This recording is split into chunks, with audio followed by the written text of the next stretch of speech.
ಎಲ್ರಿಗೂ ನಮಸ್ಕಾರ. Welcome back to my channel. ನಾನು ಲಾಸ್ಟ್ ವಿಡಿಯೋದಲ್ಲಿ ನನ್ನ ಬರ್ತಿಂಗ್ ಎಕ್ಸ್ಪೀರಿಯನ್ಸ್ ಶೇರ್ ಮಾಡಬೇಕಾದ್ರೆ I told you guys that ನಾನು ನನ್ನ ಹಾಸ್ಪಿಟಲ್ ಬ್ಯಾಗಲ್ಲಿ ಏನೇನು ಪ್ಯಾಕ್ ಮಾಡಿದ್ದೆ ಅನ್ನೋದನ್ನ ನೆಕ್ಸ್ಟ್ ವ್ಲಾಗಲ್ಲಿ ತಿಳಿಸ್ತೀನಿ ಅಂತ. So here I am. ಈ ಥಿಂಗ್ಸ್ ಆ್ಯಕ್ಚುಲಿ ಎಲ್ಲೆಲ್ಲೋ ಇತ್ತು, ಕೆಲವೊಂದು ಥಿಂಗ್ಸ್ ಖಾಲಿ ಆಗೋಗಿದೆ, ಅಂದರೆ ಯೂಸ್ ಮಾಡಿಬಿಟ್ಟಿದ್ದೀವಿ. ಇಟ್ಸ್ ಬೀನ್ ಎನ್ ಇಯರ್ ಅಲ್ವಾ, ಅದಕ್ಕೆ ಇವಾಗ ಏನೇನು ಸಿಗುತ್ತೋ ಅದನ್ನೆಲ್ಲ ಡಂಪ್ ಮಾಡಿ ಅದನ್ನು ತೋರಿಸೋಣ ಅಂತ ವಿಡಿಯೋ ಮಾಡ್ತಿದ್ದೀನಿ. Look at the mess. ಎಷ್ಟೊಂದು ಥಿಂಗ್ಸ್ ಇದೆ, ಎಷ್ಟೊಂದು ಅಂದರೆ ಒಂದು ನಿಯರ್ಲಿ 90 to 20 ಐಟಮ್ಸ್ ಇದೆ. First part will be baby series ಅಂತ, ಅಂದರೆ ಹಾಸ್ಪಿಟಲ್ಗೆ ಹೋಗೋದಕ್ಕೆ ಮಗುಗೆ ಏನೇನು ಬೇಕು ಅಂತ ಹೇಳ್ತೀನಿ. ಅಂದರೆ second part is all about the mother series, ಅಮ್ಮಂಗೆ ತಾಯಂದ್ರಿಗೆ ಏನೇನು ಕ್ಯಾರಿ ಮಾಡಬೇಕು ಅನ್ನೋದ್ರ ಬಗ್ಗೆ ಹೇಳಿ. So let start the video. First thing is organiser bag. ಇದು ನಾನು ಅಮೆಝಾನ್ ಅಥವಾ ಫ್ಲಿಪ್ಕಾರ್ಟಲ್ಲಿ ಆರ್ಡರ್ ಮಾಡಿದ್ದೆ ಅನಿಸುತ್ತೆ. ಒಂದು ಸೆಟ್ ತೊಗೊಂಡ್ರೆ ಪ್ಯಾಕ್ ಆಫ್ 5, 6 or 7 to 8 ಬರುತ್ತೆ. ಇದರಲ್ಲಿ ಪ್ಯಾಕ್ ಮಾಡಿದ್ರೆ ಏನು ಅಡ್ವಾಂಟೇಜ್ ಅಂದರೆ, ಸಪೋಸ್ ನೀವು ಪ್ಯಾಕ್ ಮಾಡಿರ್ತೀರಾ, ಆದರೆ ನೀವು ವಾರ್ಡಲ್ಲಿ ಇರ್ತೀರಾ ಅಥವಾ ಆಪ್ರೇಷನ್ ಥಿಯೇಟ್ರಲ್ಲಿ ಇರ್ತೀರಾ. ಸೊ ನಿಮ್ಮ ಹಸ್ಬೆಂಡ್ ಅಥವಾ ನಿಮ್ಮ ಅಮ್ಮಗೆ ಹೇಳ್ಬಿಟ್ಟು ಹೋದರೆ ಯಾವುದರಲ್ಲಿ ಏನೇನು ಇಟ್ಟಿದ್ದೀನಿ ಅಂತ ಅವ್ರು ಈಸಿಯಾಗಿ ಐಡೆಂಟಿಫೈ ಮಾಡ್ಬೋದು. ಪ್ಯಾಕ್ ಮಾಡಿಬಿಟ್ಟು ಇದ್ರ ಮೇಲೆ ಒಂದು ಶೀಟಲ್ಲಿ ಏನೇನಿದೆ ಅಂತ ಲಿಸ್ಟ್ ಮಾಡಿ ಬ್ಯಾಗಲ್ಲಿ ಹಾಕಿ ಹೋಗ್ಬಿಟ್ರೆ ಸೊ ಅವ್ರಿಗೆ ಈಸಿ ನಿಮಗೆ ತಕ್ಕೊಡೋದಕ್ಕೆ ಏನೇನು ಬೇಕು ಅಂತ. ಫಸ್ಟ್ ಈ ಆರ್ಗನೈಸರ್ ಬ್ಯಾಗ್ಸ್ ತೊಗೊಳ್ಳಿ. ನೆಕ್ಸ್ಟ್ ಕಮ್ಸ್ ದಿ ಔಟ್ಫಿಟ್ಸಲ್ಲಿ ನಾನು ಬೇರೆ ಬೇರೆ ಥರ ತೊಗೊಂಡಿದ್ದೆ. ನ್ಯೂ ಬಾರ್ನ್ ಇರೋದ್ರಿಂದ ಫಸ್ಟು ಈ ಒನ್ಸಿ ಇದನ್ನೇ ಜಾಸ್ತಿ ಹಾಕೋದು, ಈ ಥರ ಬಟ್ಟೆಗಳು. ಇದನ್ನು ನಾನು ಪ್ಯಾಕ್ ಆಫ್ 5 ತೊಗೊಂಡಿದ್ದು H&M ಅಲ್ಲಿ. ಬೇಬಿ ಬಾಯ್ ಆಗುತ್ತಾ ಗರ್ಲ್ ಆಗುತ್ತೋ ಅನ್ನೋದು ನಮಗೆ ಗೊತ್ತಿರಲ್ಲ ಅಲ್ಲ. ಸೊ ನ್ಯೂಟ್ರಲ್ ಕಲರ್ಸ್ ತೊಗೊಂಡಿದ್ವಿ ನಾವು. ಅಂದರೆ ಗರ್ಲ್ ಆದರೆ ಪಿಂಕ್ ಹಾಕ್ಬೋದು, ಹುಡುಗ ಆದರೆ ಬ್ಲೂ ಹಾಕ್ಬೋದು. ನಮಗೆ ಶೋರ್ ಇರಲಿಲ್ಲ, ಅಂದರೆ ಯಾರಿಗೂ ಶೋರ್ ಇರಲ್ಲ. ದಟ್ಸ್ ವೈ ಯೂನಿಸೆಕ್ಸ್ ಕಲರ್ಸ್ ಅವ್ರಿಗೆ ಇಬ್ರಿಗೂ ಹಾಕೋದಕ್ಕೆ ಕಾಮನ್ ಆಗಿರೋ ಕಲರ್ಸ್ನ ಬೈ ಮಾಡಿ. ಸೊ ನಾವು ನ್ಯೂಟ್ರಲ್ ಕಲರ್ಸ್ನೇ ತೊಗೊಂಡಿದ್ವಿ. ಇದು ಬೇಜ್, ಬ್ರೌನ್, ಬ್ಲ್ಯಾಕ್, ವೈಟ್. ಈ ಸೆಟ್ ಆಫ್ 5 ತೊಗೊಂಡಿದ್ವಿ, ಅದರಲ್ಲಿ ಎಲ್ಲ ಕಲರ್ಸ್ ಇತ್ತು. ಇದು ಏನಾಯಿತು ಅಂದರೆ H&M ಅಲ್ಲಿ 0 to ಈ ಸೈಜ್ ಬಂದು 2 to 4 months, ಅಂದರೆ 3 months ಆ ಸೈಜು. ಫಸ್ಟ್ ನಾನು ಆರ್ಡ್ರ್ ಮಾಡಿದ್ದು 0 to 1 month ಅಂತ. ಅದು ನೋಡಿದ್ರೆ ಇಷ್ಟೇಷ್ಟಿದೆ, ತುಂಬ ಚಿಕ್ಕದು. ಅದು ನೋಡಿದ ತಕ್ಷಣ ಅನಿಸ್ತು ಮಗು ಇಷ್ಟು ಚಿಕ್ಕದಿರುತ್ತಾ ಅಂತ ನನಗೇ ಕನ್ಫ್ಯೂಷನ್ ಆಯಿತು. ಭರತ್ ಕೇಳಿದ್ದಕ್ಕೆ ಅವನಿಗೂ ಐಡಿಯಾ ಇರಲಿಲ್ಲ. ಸೊ ನಾವೇನು ಮಾಡಿದ್ವಿ, ಅದನ್ನು ಎಕ್ಸ್ಚೇಂಜಿಗೆ ಕೊಟ್ವಿ. ಅದನ್ನು ಕೊಟ್ಬಿಟ್ಟು ನೆಕ್ಸ್ಟು 3 months ಸೈಜ್ನ ತರಿಸ್ಕೊಂಡ್ವಿ. ಸೊ ನೀವು ಯಾರಾದರೂ H&M ಅಲ್ಲಿ ಆರ್ಡ್ರ್ ಮಾಡೋಂಗಿದ್ರೆ ಬೆಟರ್ 0 to 1 month ಮಾಡೋದ್ರ ಬದಲು 3 months ಸೈಜ್ ತೊಗೊಳ್ಳಿ. ಈ ಒಂದು ಪ್ಯಾಕ್ ಆಫ್ 5 ಅಷ್ಟೇ ತೊಗೊಂಡಿದ್ದೆ, ಅಂದರೆ ಹಾಸ್ಪಿಟಲ್ ಕ್ಯಾರಿ ಮಾಡೋದಕ್ಕಷ್ಟೇ. ಮನೆಗೆ ಬಂದಮೇಲೆ ನೆಕ್ಸ್ಟ್ ನಾವು ಶಾಪಿಂಗ್ ಏನೇ ಹೋಗಿ ಮಾಡೇ ಮಾಡ್ತೀವಿ, ಅರ್ಜೆಂಟಿಗೆ ಬೇಕು ಅಂದರೆ. ನೆಕ್ಸ್ಟ್ ಥಿಂಗ್ ಇಸ್ ಈ ಥರ ಫುಲ್ ಬಾಡಿ ಸೂಟ್ಸ್.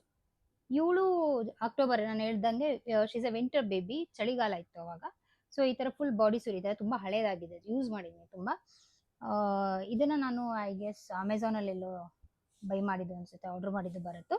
ಈ ಥರ ಒಂದು ಸೆಟ್ ಆಫ್ 3 ಅಥವಾ ಸೆಟ್ ಆಫ್ 5 ತೊಗೊಂಡ್ರೆ ಸಾಕ್ಸ್ ಎಲ್ಲ ಹಾಕೋದೆಲ್ಲ ತಪ್ಪುತ್ತೆ ಈ ಥರ ಬಾಡಿ ಸೂಟ್ಸ್ ತೊಗೊಳೋದ್ರಿಂದ. Next thing is sweater or sweaters.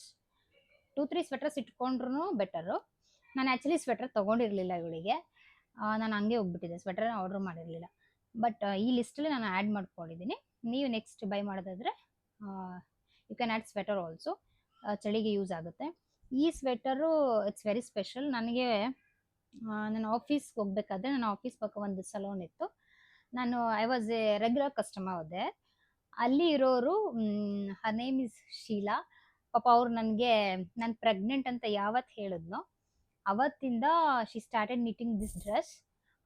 ಮಗು ಆಗಿ ಪಾಪು ಆಯಿತು ಅಂತ ನಾನು ಫೋನ್ ಮಾಡಿ ಹೇಳಿದಾಗ ಅವ್ರು ಈ ಡ್ರೆಸ್ ಫಿನಿಶ್ ಮಾಡಿಕೊಂಡು ನನಗೆ ಕಳಿಸಿದ್ರು. ಅವರೇ ಮಾಡಿರೋ ಡ್ರೆಸ್ ಇದು, ಅಂದರೆ ಸ್ವೆಟರ್. ಇದ್ರ ಜೊತೆಗೆ ಸಾಕ್ಸು, ಕ್ಯಾಪ್ ಎಲ್ಲ ಕಳಿಸಿದ್ರು. Thank you so much Sheela. ನನಗೆ ಇದು ಸಖತ್ ಫೇವ್ರೇಟು, ಅಂದರೆ ಅಷ್ಟು ಕಂಫರ್ಟಬಲ್ ಆಗಿದೆ. ಇವಾಗ ಯಾರು ಇಷ್ಟು ಕ್ವಾಲಿಟಿ ಸ್ವೆಟರ್ಸ್ ಇವಾಗಂತೂ ಸಿಗೋದೇ ಇಲ್ಲ. ಅವ್ರು ನನಗೋಸ್ಕರ ಅಷ್ಟು ಕಷ್ಟಪಟ್ಟು ಮಾಡಿಕೊಟ್ಟಿದ್ರು. Next is caps. ಇದು ಬೇಕೇ ಬೇಕು, ಮಕ್ಕಳಿಗೆ ಹುಟ್ಟಿದ ತಕ್ಷಣ ಹಾಕೇ ಹಾಕ್ತಾರೆ. ಇದು ಒಂದೇ ಒಂದು ಸಿಕ್ತು ನನಗೆ. ಇದನ್ನು ಪ್ಯಾಕ್ ಆಫ್ 3 or 5 ಎಲ್ಲ ಪ್ರಾಡಕ್ಟ್ಸ್ದು ಲಿಂಕ್ ನಾನು ಡಿಸ್ಕ್ರಿಪ್ಷನಲ್ಲಿ ಹಾಕಿರ್ತೀನಿ. ಅಂದರೆ ಆ ಲಿಂಕ್ ನೀವು ಕ್ಲಿಕ್ ಮಾಡಿದ್ರೆ ಅದು ರೆಸ್ಪೆಕ್ಟಿವ್ ಪೇಜ್ಗೆ ಲ್ಯಾಂಡ್ ಆಗುತ್ತೆ, ಸೀದಾ ಪ್ರಾಡಕ್ಟ್ಸ್ಗೆ ತೊಗೊಂಡೋಗುತ್ತೆ. ನೀವು ಅದನ್ನ ನೋಡಿ ಆರ್ಡ್ರ್ ಮಾಡ್ಕೋಬೋದು. Caps it is also must buy. Next comes mittens. ಇದಂತೂ ತುಂಬ ಇಂಪಾರ್ಟೆಂಟ್. ಯಾಕಂದರೆ ಮಗು ಹುಟ್ಟಿ ಬಂದಿದ ತಕ್ಷಣ ಫುಲ್ಲು ಉಗುರುಗಳಿರುತ್ತೆ. ಅದು ಹೆಂಗೆ ಅಂದರೆ ಮಿಟನ್ಸ್ ಹಾಕಲಿಲ್ಲ ಅಂದರೆ ಫುಲ್ ಮುಖ ಎಲ್ಲ ಪರ್ಚ್ಕೊಳೋದೆಲ್ಲ ಮಾಡ್ತಾ ಇರುತ್ತೆ. ನೀವು ಹುಟ್ಟಿದ ತಕ್ಷಣ ಯೂಸ್ ಮಾಡಬೇಕಾಗಿರೋದು ಇದು. ಮಿಟ್ಟನ್ಸು ತೊಗೊಳ್ಲೇಬೇಕು. ಸೊ ಮುಂಚೆನೇ ಮಿಟ್ಟನ್ಸ್ ಎಲ್ಲ ಬೈ ಮಾಡಿರಿ. ಅದ್ರ ಜೊತೆಗೆ ಸಾಕ್ಸ್. ಇದು ಅವಳಿಗೆ ಶಸ್ತಾಗಿ ತೊಗೊಂಡಿದ್ದು, ನಾನು ಯೂಸೇ ಮಾಡಿಲ್ಲ, ಅದು ಹಂಗಿದೆ ನೋಡಿ. ಬೇರೆ ಸೆಟ್ ತೊಗೊಂಡಿದ್ದೆ, ಅದನ್ನ ಹಾಕಿದೆ. ಇದನ್ನು ಹೊಸ ಥರ ಇದೆ. ಇದು ಸೈಜ್ ದೊಡ್ಡ ತೊಗೊಂಡಿದ್ದೆ, ಸೊ ಹಂಗೆ ಇಟ್ಟಿದ್ದೆ. ಇವಾಗ ಯೂಸ್ ಮಾಡ್ಕೋಬೋದು. So socks is the other thing. Next is the burp cloth. ಇದನ್ನು ಮಸ್ಟ್ ಬೈ ಅಂತಲೇ ಹೇಳಬೇಕು. ಏಕೆಂದರೆ ಮಗು ಹುಟ್ಟಿದಾಗ ಆಫನ್ ಆಗಿ ವಾಮಿಟ್ ಮಾಡುತ್ತೆ. ಸರಿಯಾಗಿ ಬರ್ಪ್ ಆಗಿಲ್ಲ ಅಂದರೆ it's common. So burp cloth ಇದೂ ನನ್ನ ಸೆಟ್ ಆಫ್ 6 or 7 10 ಇತ್ತು ಅನಿಸುತ್ತೆ. ಬೇಬಿ ಹಗ್ ಅಥವಾ ಯಾವ ಬ್ರ್ಯಾಂಡ್ ನಂಗೆ ಗೊತ್ತಿಲ್ಲ, ಬಟ್ ಲಿಂಕ್ ಹಾಕಿರ್ತೀನಿ, ಚೆಕ್ ಮಾಡಿ. ಇದನ್ನು ತಗೊಳ್ಳಿ. ಅದಾದಮೇಲೆ ಅಂದರೆ ಇವಾಗ Cloud9, ಮದರ್ಹುಡ್ ಆ ಥರ ಏನಾದರೂ ಹಾಸ್ಪಿಟಲಲ್ಲಿ ಫೋಟೋಶೂಟ್ ಏನಾದ್ರೂ ನಿಮ್ಮ ಪ್ಯಾಕೇಜಲ್ಲಿ ಆ್ಯಡ್ ಆನ್ ಆಗಿದ್ರೆ ಫೋಟೋಶೂಟ್ಗೆ ಒಂದು ಸ್ಪೆಷಲ್ ಆಗಿರೋ ಒಂದು ಡ್ರೆಸ್ ಕ್ಯಾರಿ ಮಾಡಿರಿ. ಯೂಶ್ವಲಿ ಫೋಟೋಶೂಟ್ಗೆ ರ್ಯಾಪ್ಸ್ ಯೂಸ್ ಮಾಡ್ತಾರೆ. ಅವ್ರ ಹತ್ರ ಡಿಫ್ರೆಂಟ್ ರ್ಯಾಪ್ಸ್ ಇರುತ್ತೆ, ಡಿಫ್ರೆಂಟ್ ಕಲರ್ಸ್ ಆಫ್ ರ್ಯಾಪ್ಸ್, ಅದನ್ನೇ ಯೂಸ್ ಮಾಡ್ತಾರೆ. ಎಕ್ಸ್ಟ್ರಾ ಔಟ್ಫಿಟ್ ಏನು ಬೇಕಾಗಲ್ಲ. ನಾನು ಎಮರ್ಜೆನ್ಸಿಗೆ ಇರಲಿ ಅಂತ ಹೇಳಿಬಿಟ್ಟು ಇದು ಚೆನ್ನಾಗಿರುತ್ತೆ ಅಂತ ಇದು ತೊಗೊಂಡಿದ್ದೆ. ಒಂದು ಸತಿನೂ ನಾನು ಹಾಕಲಿಲ್ಲ. ಇದು ಅಟ್ಲೀಸ್ಟ್ ಹೊರಗಡೆ ಹೋಗ್ಬೇಕಾದ್ರೆ ಚಳಿಗೆ ಬೇಕಾಗುತ್ತೆ ಅಂತ ತೊಗೊಂಡಿದ್ದು. ಇದನ್ನು ಒಂದು ಸತಿ ಅಂದರೆ ಫಸ್ಟ್ ಟೈಮ್ ಹಾಕಿದ್ದು ಯಾವಾಗ ಅಂದರೆ ಶಸ್ತ ಡಿಸ್ಚಾರ್ಜ್ ಆಗಿ ಬಂದಮೇಲೆ 3rd day or 4th day I guess. ಇದಿತ್ತು, ಇನ್ನೊಂದು ಫ್ಯಾಮಿಲಿ ಶೂಟ್ ಇತ್ತು. ನಂದು ಬರೆದು ಪಾಪದು ಫೋಟೋಸ್ ತೆಗಿತೀವಿ ಅಂತ ಹೇಳಿದ್ರು. ಅದಕ್ಕೆ ಬನ್ನಿ ಅಂತ ಹೇಳಿದ್ರು. ಆವಾಗ ಇದನ್ನು ಹಾಕ್ಕೊಂಡು ಕರ್ಕೊಂಡು ಹೋಗಿದ್ವಿ. ಅಂದರೆ ಅವತ್ತು ಮಳೆ ಬರ್ತಾ ಇತ್ತು ತುಂಬ. ಅವತ್ತೊಂದಿನ ಹಾಕಿದ್ದಷ್ಟೇ. ಅದಾದಮೇಲೆ ಅದು ಅವತ್ತು ದೊಡ್ಡ ಸೈಜ್ ಆಗಿತ್ತು. ಇನ್ನೂ ಸ್ವಲ್ಪ ದಿನ ಬಿಟ್ಟು ಹಾಕೋಣ ಅಂತೇಳಿ ತೆಗ್ದಿಟ್ಟೆ. ಅದು ನೋಡಿ ನೆಕ್ಸ್ಟ್ ಟೈಮ್ ಹಾಕೋದಕ್ಕೆ ಹೋಗ್ತಾ ಇದ್ದೀನಿ, ಅವಳಿಗೆ ಸೈಜೇ ಆಗ್ತಿಲ್ಲ. ಅಂದರೆ ಇದು ಚಿಕ್ಕದಾಗಿ ಹೋಗ್ಬಿಟ್ಟಿತ್ತು. ಇದು ಹೆಂಗೆ ಅಂದರೆ ಇದು ಕಾಲು ಈ ಥರ ಇದೆ ನೋಡಿ. ಕಟ್ ಮಾಡಿದ್ದೀನಿ ನಾನು, ಏನಾರು ಮಾಡಿ ಅಡ್ಜಸ್ಟ್ ಮಾಡಿ. ನಂಗೆ ಅಷ್ಟು ಇಷ್ಟಪಟ್ಟು ತೊಗೊಂಡಿದ್ದು. ಒಂದು ಸತಿನೂ ನಾನು ಹಾಕಲಿಲ್ಲ. ಈಗ ಕಾಲು ತೂರಲ್ಲ ಅಂತೇಳಿ ಕಟ್ ಮಾಡಿದೆ. ಈಗ ಕಟ್ ಮಾಡಿದ್ರೂ ಕೂಡ ಅವಳಿಗೆ ಸೈಜ್ ಫಿಟ್ ಆಗಲಿಲ್ಲ. ಅಂದರೆ ಶಿ ವಾಸ್ ನಾಟ್ ಕಂಫರ್ಟಬಲ್. ಇದು ನಾನು H&M ಅಲ್ಲಿ ತೊಗೊಂಡಿದ್ದು. 1,500 ಕೊಟ್ಟು ತೊಗೊಂಡೆ. ಒಂದು ಸತಿನೂ ಹಾಕಲಿಲ್ಲ. ಸೊ ಇದು ಅಂತರ ಮಾಡ್ಕೊಳಕ್ಕೆ ಹೋಗ್ಬೇಡಿ. ತೊಗೊಂಡಿರೋ ಔಟ್ಫಿಟ್ಸ್ನ ಆದಷ್ಟು ಬೇಗ ಹಾಕಿ ಯೂಸ್ ಮಾಡ್ಕೊಳ್ಳಿ. ಅದೇ ಫೋಟೋಶೂಟ್ಗೊಂದು ಸ್ಪೆಷಲ್ ಆಗಿರೋ ಔಟ್ಫಿಟ್ ತೊಗೊಂಡೋಗಿ. ಸ್ವ್ಯಾಡಲ್ಸ್. ಈ ಸ್ವ್ಯಾಡಲ್ಸು ಅಷ್ಟೇ ತುಂಬ ಇಂಪಾರ್ಟೆಂಟ್. ಮಗು ಹುಟ್ಟಿದ ತಕ್ಷಣ ಸ್ವ್ಯಾಡಲ್ ಮಾಡಿನೇ ಕೊಡ್ತಾರೆ ಬೇಬಿನ. ನೋಡಿರ್ತಾರೆ, ಮಗು ರಿಸೀವ್ ಮಾಡ್ಬೇಕಾದ್ರೆ ಫುಲ್ ಒಂದು ಬಟ್ಟೆಲಿ, ಬಿಳಿ ಬಟ್ಟೆಲಿ ಚೆನ್ನಾಗಿ ಟೈ ಮಾಡಿರ್ತಾರೆ. ಏಕೆಂದರೆ ಮಗು ಆಪೋಸಿಷನಲ್ಲಿ ನಮ್ಮ ಹೊಟ್ಟೆಲಿರುವಾಗ ಹಾಗೆ ಇರುತ್ತೆ. ಸೊ ಸ್ವ್ಯಾಡಲ್ ಮಾಡಿದ್ರೆ it will be more comfortable for the baby. ಚೆನ್ನಾಗಿ ನಿದ್ದೆ ಮಾಡುತ್ತೆ ಅಂತೇಳಿ ಸ್ವ್ಯಾಡಲ್ ಮಾಡ್ತಾರೆ. ಈ ಸ್ವ್ಯಾಡಲ್ಸು ನಾನು ಸೆಟ್ ಆಫ್ 3 ಬಂದು ಮಾಮ್ಸ್ ಹೋಮ್ ಆರ್ಗ್ಯಾನಿಕಲ್ ಅಂತ ತೊಗೊಂಡಿದ್ದು. ತುಂಬ ಚೆನ್ನಾಗಿದೆ quality. Full muslin cloth. Set of 3 ಬಂದಿತ್ತು. ಇದ್ರ ಜೊತೆಗೆ ಇನ್ನೊಂದು ಸ್ವಲ್ಪ ಇರಲಿ ಅಂತ ಹೇಳ್ಬಿಟ್ಟು ನಾನು ಲವ್ ಲ್ಯಾಪಲ್ಲಿ ಸ್ವಲ್ಪ ತೊಗೊಂಡಿದ್ದೆ. 5 ಏನೋ ಬಂದಿತ್ತು ಇದ್ರೊಳಗಡೆ, ಇನ್ನೂ 2 ಇದೆ. ಸೊ ನಾನಿಷ್ಟು ಸ್ವ್ಯಾಡಲ್ಸ್ ತೊಗೊಂಡಿದ್ದೆ. ಇದನ್ನು ಇಂಪಾರ್ಟೆಂಟ್, ಬೇಕಾಗುತ್ತೆ. ಇದು ನಾನು ತುಂಬ ಯೂಸ್ ಮಾಡ್ಕೊಂಡಿದ್ದೀವಿ. ಸೊ ಇದನ್ನು ತಗೊಳ್ಳಿ. Next one is baby bath towel, ಸ್ನಾನ ಮಾಡಿಸಿ ಒರೆಸೋದಕ್ಕೆ. ಇದು ಆಲ್ಮೋಸ್ಟ್ ನೀವು ವೈಟಲ್ಲೇ ತೊಗೊಳ್ಳಿ. ಏಕೆಂದರೆ ವೈಟ್ ತೊಗೊಂಡು 2 ಅಡ್ವಾಂಟೇಜ್. ಒಂದು ಟವಲಾಗಿ ಯೂಸ್ ಮಾಡ್ಬೋದು. ನೆಕ್ಸ್ಟ್ ಥಿಂಗ್, ಮಂತ್ಲಿ ಫೋಟೋಶೂಟ್ ಮಾಡ್ತಿರಲ್ವ, ಸೊ ಇದು ಕೆಳಗಡೆ ಹಾಸಿದ್ರೆ ಅದೇ ಬ್ಯಾಕ್ಗ್ರೌಂಡ್ ಆಗೋಗುತ್ತೆ. ಯೂಶ್ವಲಿ ವೈಟ್ ಹಾಕಿದ್ರೇ ನೀಟಾಗಿ ಕಾಣಿಸೋದಲ್ವಾ ಬ್ಯಾಕ್ಗ್ರೌಂಡು. ಈ ಬೇರೆ ಬೆಡ್ಶೀಟ್ಸು, ಬೆಡ್ ಸ್ಪ್ರೆಡ್ ಹಾಕಿದ್ರೆ ಅಷ್ಟು ಲುಕ್ ಇರಲ್ಲ. ಸೊ ವೈಟ್ ತೊಗೊಂಡ್ರೆ ಟವೆಲ್ ಆಗಿ ಯೂಸ್ ಮಾಡ್ಬೋದು. ಆ್ಯಂಡ್ ದೆನ್ ಫೋಟೋಶೂಟ್ಗೆ ಯೂಸಿಂಗ್ ಬರುತ್ತೆ. ಆಫ್ಟರ್ ದಿಸ್ ಬೇಬಿ ಇದೇನೋ ಬೆಡ್ಶೀಟ್ ಥರ ಚಿಕ್ಕದು. ಅಂದರೆ ಪಾಪುನ ಎಲ್ಲರೂ ಕರ್ಕೊಂಡು ಹೋಗ್ಬೇಕಾಗಿರುತ್ತೆ. ನೀವು ಬೇಬಿದು ಇದು ಕ್ಯಾರಿ ನೆಸ್ಟ್ ತೊಗೊಂಡೋಗ್ತೀರಾ. ಬಟ್ ಅದರಲ್ಲಿ ಇನ್ನೂ ಬೆಚ್ಚಗಿಡಬೇಕು ಅಂತಂದರೆ ಒಂದು ಬೇಬಿ ಟವಲ್ ತೊಗೊಳ್ಳಿ. ಸೊ ಮಗುಗೆ ಚಳಿನೂ ಆಗಲ್ಲ. ಆ ಬೇಬಿ ನೆಸ್ಟ್ ಫಸ್ಟಿಗೆ ದೊಡ್ಡದಾಗಿರುತ್ತೆ, ಮಗು ಇಷ್ಟೆಷ್ಟು ಕಾಣಿಸ್ತಿರುತ್ತೆ. ಸೊ ಸುತ್ತ ಇಟ್ಟಾಗ ಕರೆಕ್ಟಾಗಿ ಮಗುನ ಮಲಗಿಸ್ಬೋದು. Next one is feeding dress or feeding apron. ಇದನ್ನು ಫಸ್ಟ್ ಡೇನೇ ತೊಗೊಂಡೋದ್ರೆ ಬೆಟರ್. ಏಕೆಂದರೆ ಗೆಸ್ಟ್ಸ್ ಎಲ್ಲ ಬರ್ತಿರ್ತಾರೆ ಮಗು ನೋಡೋದಕ್ಕೆ, ವಿಸಿಟರ್ಸು. ಅವ್ರ ಮುಂದೆಲ್ಲ ಫೀಡ್ ಮಾಡೋದಕ್ಕೆ ಕಂಫರ್ಟಬಲ್ ಇರಲ್ಲ. ಸೊ ಬೆಟರ್ ಮುಂಚೆನೇ ಫೀಡಿಂಗ್ ಡ್ರೆಸ್ ತೊಗೊಂಡೋಗಿ. ಅದಾದಮೇಲೆ ಫೀಡಿಂಗ್ ಪಿಲ್ಲೋ. ಇದು ಅಷ್ಟೇ, ಇದ್ರಷ್ಟು ನಾನು ಯೂಸ್ ಮಾಡಿರೋದು ಇನ್ನು ಯಾವ ವಸ್ತುನೂ ಅಲ್ಲ ಅನಿಸುತ್ತೆ. ಇದು ಆ್ಯಂಡ್ ಒನ್ ಮೋರ್ ಥಿಂಗ್, ಮೊನ್ನೆ ಹೇಳ್ತಾ ಇದ್ದೆ ಬರೋದಕ್ಕೆ, ನಾನು ತುಂಬ ಯೂಸ್ ಮಾಡಿದ್ದು ಒಂದು 2 ವಸ್ತು ಅಂತ. ಅದರಲ್ಲಿ ಫಸ್ಟ್ ಇದೆ ಅನಿಸುತ್ತೆ, ಸಿಕ್ಕಾಪಟ್ಟೆ ಯೂಸ್ ಮಾಡಿರೋದು, ದಿಸ್ ಫೀಡಿಂಗ್ ಪಿಲ್ಲೋ ಇದೆ. ಈ ನಾರ್ಮಲ್ ಪಿಲ್ಲೋಲಿ ಹಾಲು ಕುಡ್ಸೋದು ತುಂಬ ಕಷ್ಟ. ಅಂದರೆ ಅದು ಹೆಂಗಾಗುತ್ತೆ ಮಧ್ಯೆ ಹಿಂಗೆ ಒಳಗಡೆ ಹೋಗ್ಬಿಡುತ್ತೆ. ಬೇಬಿನ ಬ್ಯಾಲೆನ್ಸ್ ಮಾಡೋದು ಇಟ್ಸ್ ವೆರಿ ಡಿಫಿಕಲ್ಟ್. ಇದಾದರೆ ಫೀಡಿಂಗ್ ಪಿಲ್ಲೋ ಆದರೆ ಕಂಫರ್ಟಬಲ್ ಆಗಿ ಫೀಡ್ ಮಾಡ್ಬೋದು. ಆ್ಯಂಡ್ ಕಾರಲ್ಲಿ ಜರ್ನಿ ಮಾಡಬೇಕಾದ್ರೆ ಎಲ್ಲೋದ್ರೂ ಇದನ್ನು ಕ್ಯಾರಿ ಮಾಡ್ಬೋದು. ಅದಾದಮೇಲೆ ನಮ್ಮ ಪಿಲ್ಲೋ ಕೂಡ ಇದನ್ನು ಯೂಸ್ ಮಾಡ್ಬೋದು. ಸೊ ಇದನ್ನು ಮುಂಚೆನೇ ಪರ್ಚೇಸ್ ಮಾಡಿರಿ, ಫಸ್ಟ್ ಡೇಯಿಂದನೂ ತುಂಬ ಯೂಸಿಗೆ ಬರುತ್ತೆ. ನಾನಿವಾಗ ಸದ್ಯಕ್ಕೆ ಬೆನ್ನು ನೋವ್ತಿದೆ ಅಂತ ಹಿಂದೆ ಇಟ್ಕೊಂಡಿದ್ದೀನಿ. ಇದಾದ್ಮೇಲೆ ರಬ್ಬರ್ ಶೀಟ್ಸ್, ಪಾಪುಗೆ ಸುಸು ಮಾಡಿದ್ರೆ ಪೊಟ್ಟಿ ಮಾಡಿದ್ರೆ ಚೇಂಜ್ ಮಾಡೋದಕ್ಕೆ ರಬ್ಬರ್ ಶೀಟ್ಸ್ 2 ತೊಗೊಂಡಿವಿ. ಒಂದು ಗಲೀಜಾದರೆ ಇನ್ನೊಂದು ಯೂಸ್ ಮಾಡೋ ಥರ. ಸೊ ರಬ್ಬರ್ ಶೀಟ್ಸು ಮುಂಚೆನೇ ತೊಗೊಂಡ್ರೆ, ಏಕೆಂದರೆ ಡೈಪರ್ ಎಲ್ಲ ಚೇಂಜ್ ಮಾಡಬೇಕಾಗಿರುತ್ತೆ, ಅದಕ್ಕೆಲ್ಲ ಇದು ಯೂಸಿಗೆ ಬರುತ್ತೆ.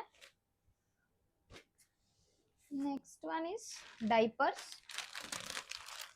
ಶಸ್ತಾಗೆ ಫಸ್ಟು ಡೈಪರ್ ನಾವು ತೊಗೊಂಡಿದ್ದು ಪ್ಯಾಂಪರ್ಸು, ಅದರಲ್ಲಿ ಪ್ರೀಮಿಯಂ ಅಂತ ಒಂದು ಬರುತ್ತೆ, ತುಂಬ ಚೆನ್ನಾಗಿದೆ, ಜೊತೆಗೆ ದುಡ್ಡು ಕೂಡ ಜಾಸ್ತಿ. 1 ಡೈಪರ್ಗೆ it will cost you around 13 to 14 rupees ಅನಿಸುತ್ತೆ 1 ಡೈಪರ್ಗೆ. ನಾವು ಫಸ್ಟ್ ಇನಿಷಿಯಲ್ ಡೇಸಲ್ಲಿ ಪ್ಯಾಂಪರೇ ತೊಗೊಂಡ್ವಿ, ಅದು ಪ್ರೀಮಿಯಂ ಪ್ಯಾಕು. ಅದರಲ್ಲಿ ಟೇಪ್ ಸ್ಟೈಲ್ ತೊಗೋಬೇಕು, ಅಂದರೆ ಅಡ್ಜಸ್ಟಬಲ್ ಸ್ಟ್ರಿಪ್ ಇರುತ್ತೆ, ಎಷ್ಟು ಲೆಂತಿಗೆ ಬೇಕೋ ಅಷ್ಟಕ್ಕೆ, ಅಂದರೆ ವೇಸ್ಟಿಗೆ ಎಷ್ಟಕ್ಕೆ ಬೇಕೋ ಅಷ್ಟಕ್ಕೆ ಅಡ್ಜಸ್ಟ್ ಮಾಡಿ ಹಾಕ್ಬೋದು.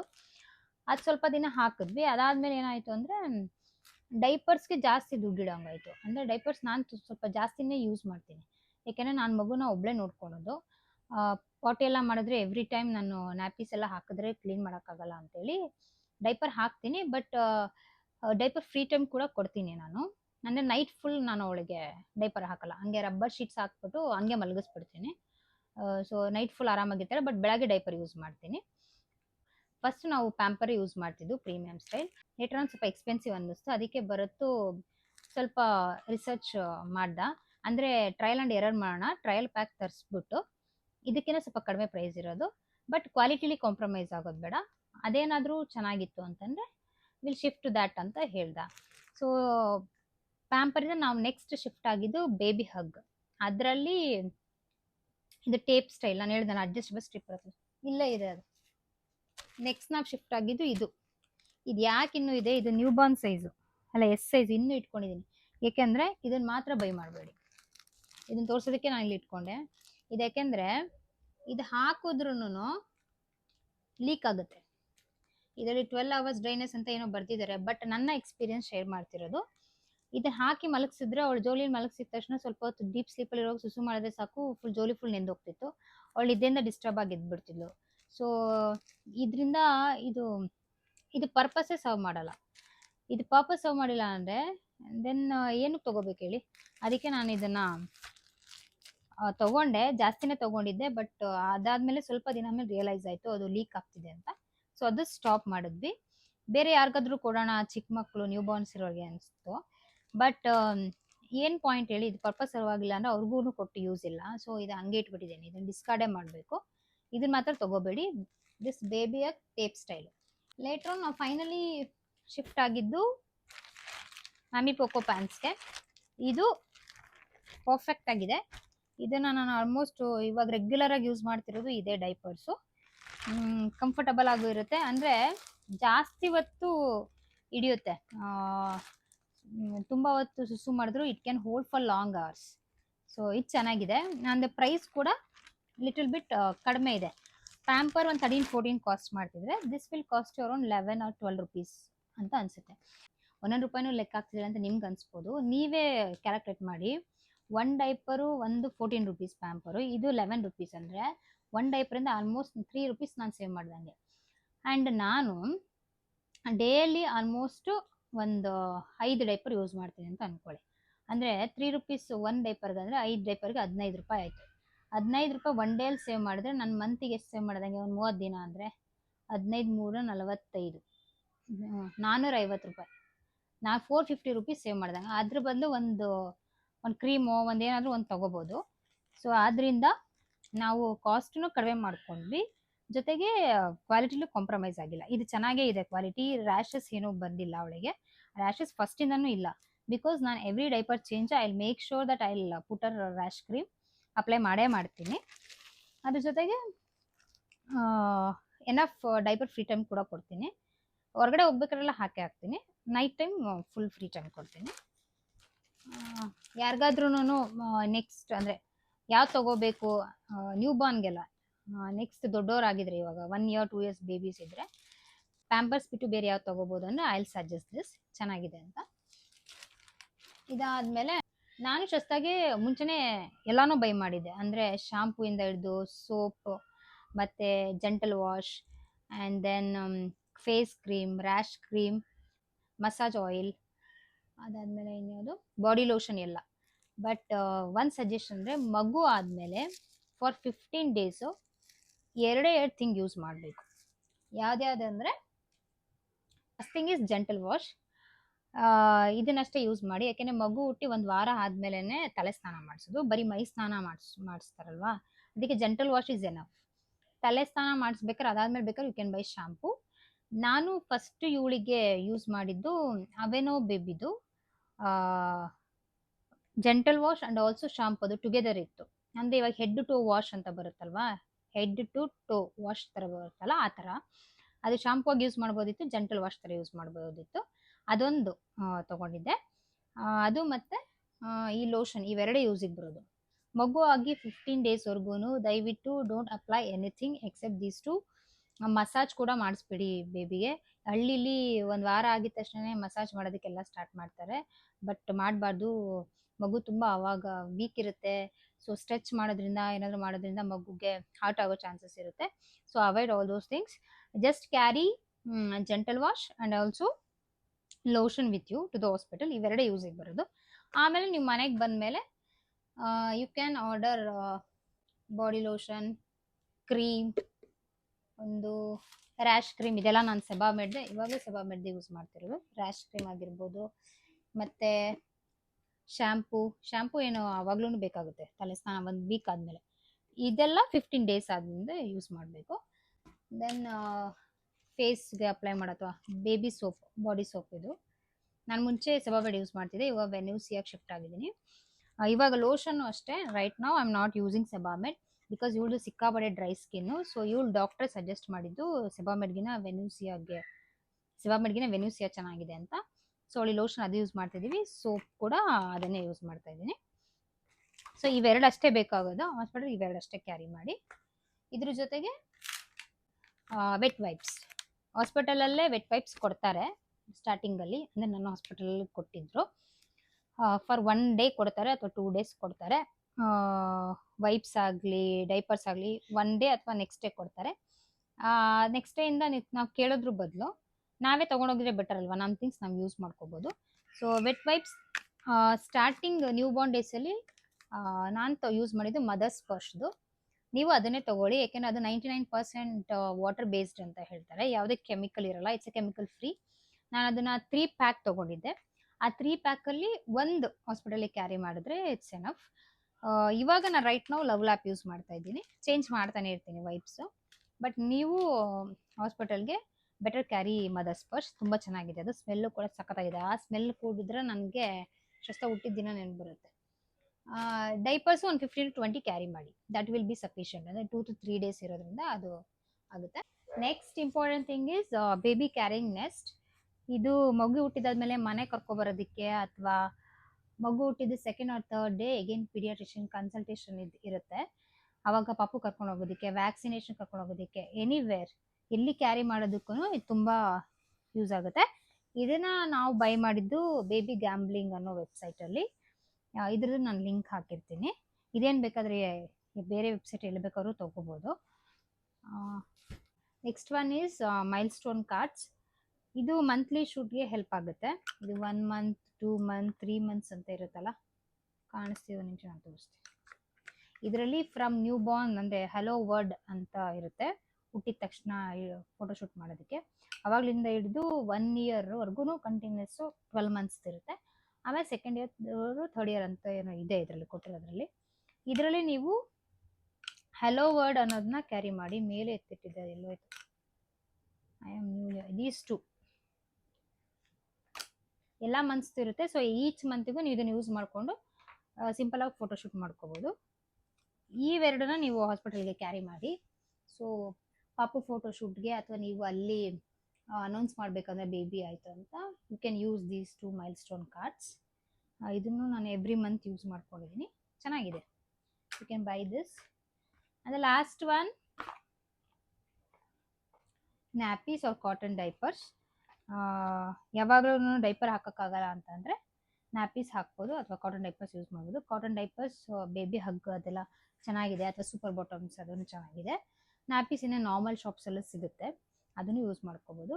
ಲಾಸ್ಟ್ ಆಪ್ಷನ್ ಪಂಚೆ ಬಟ್ಟೆನೂ ಯೂಸ್ ಮಾಡ್ತಾರೆ, ಅದನ್ನು ನ್ಯಾಪಿ ಥರ ಯೂಸ್ ಮಾಡ್ಕೋಬೋದು. Next thing is sanitiser. ಯಾರಾದರೂ ವಿಸಿಟರ್ಸ್ ಬರ್ತಿರ್ತಾರೆ ಮಗುನ ಮಾತಾಡ್ಸೋದಕ್ಕೆ, ನೋಡೋದಕ್ಕೆ, ಅವ್ರು ಬಂದಿದ ತಕ್ಷಣ ಬೆಟರ್ ಸ್ಯಾನಿಟೈಸರ್ ಕೊಟ್ಟು ಅವ್ರಿಗೆ ಸ್ಯಾನಿಟೈಸ್ ಮಾಡಿಸಿ ಲೇಟ್ರ್ ಆನ್ ನಿಮ್ಮ ಮಗುನ ನೋಡೋದಕ್ಕೆ ಬಿಡಿ. ಇದು ಹಾಸ್ಪಿಟಲಲ್ಲಿ ನಮ್ಮ ವಾರ್ಡಲ್ಲೆಲ್ಲ ಅವರೇ ಇಟ್ಟಿದ್ರು, ನಾನೇನೆಲ್ಲ ತೊಗೊಂಡೋಗಿರಲಿಲ್ಲ. ನನಗೆ ಎಲ್ಲರೂ ನೋಡ್ತಿದ್ದೀರಾ, ನನಗೆ ನೀವು ಬುಕ್ ಮಾಡ್ಕೊಂಡಿರೋ ಹಾಸ್ಪಿಟಲ್ಗಳು ಹೆಂಗಿರುತ್ತೆ ನಂಗೆ ಗೊತ್ತಿಲ್ಲ. ಸೊ ಸ್ಯಾನಿಟೈಸರು ತೊಗೊಂಡೋಗೋದು ಇಟ್ಸ್ ಎ ಗುಡ್ ಆಪ್ಷನ್. ಇಷ್ಟು ಹೋದರೂ ನಾನು ಏನು ಹೇಳಿದ್ನೋ ಇಟ್ಸ್ ಫಾರ್ ಅ ಬೇಬಿ. ಇದನ್ನು ಬಿಟ್ಟು ನೆಕ್ಸ್ಟ್ ಪಾರ್ಟಲ್ಲಿ ನಾನು ಅಮ್ಮಗೆ ಏನೇನು ಕ್ಯಾರಿ ಮಾಡಬೇಕು ಅಂತ ನಾನು ಹೇಳ್ತೀನಿ. That's all about this video. Hope this information is useful. Subscribe ಮಾಡಿ, ಕಮೆಂಟ್ ಮಾಡಿ, ಲೈಕ್ ಮಾಡಿ. Thank you so much.